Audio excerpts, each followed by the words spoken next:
আপনি আজকে দেখেছেন দুইজন এক জায়গায় হয়ে গেছে, অথচ তাকায় তো না আমাদের দিকে, বলতো আলু দেব না, পেঁয়াজ দেব না, না খেয়ে মরবে। অথচ আজকে সম্মেলন হচ্ছে।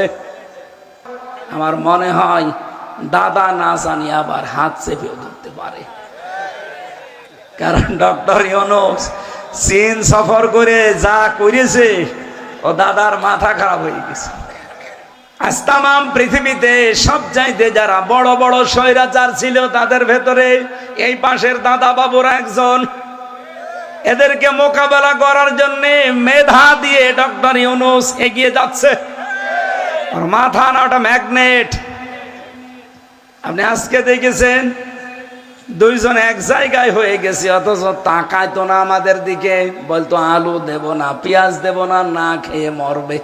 অথচ আজকে সম্মেলন হচ্ছে। এই কথা বলছেন না কেন? আপনি দেখেছেন পেপার পত্রিকা ইন্টারনেটে দুইজন এখন এক জায়গায়, কালকে বৈঠক আছে শুক্রবারে। আমার মনে হয় দাদা না জানি আবার হাত চেপেও ধরতে পারে, কারণ ডক্টর ইউনূস চীন সফর করে যা করেছে ও দাদার মাথা খারাপ হয়ে গেছে। স্বৈরাচারকে মোকাবেলা করা লাগে কি দিয়ে? মেধা দিয়ে। বলেন বলেন, আরো জোরে বলেন।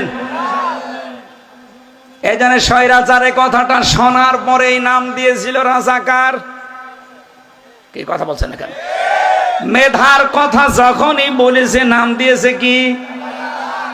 আর ছেলে মেয়েরাও এই কথাটাকে উল্টিয়ে দিয়েছে, আমি কে তুমি কে। এই শব্দটা এখন আর অপমানের নেই, সম্মানের হয়ে গেছে। এই জন্য স্বৈরাচারের মোকাবেলায় প্রথম নম্বরে কি লাগবে বলেন তো? আরো জোরে বলেন।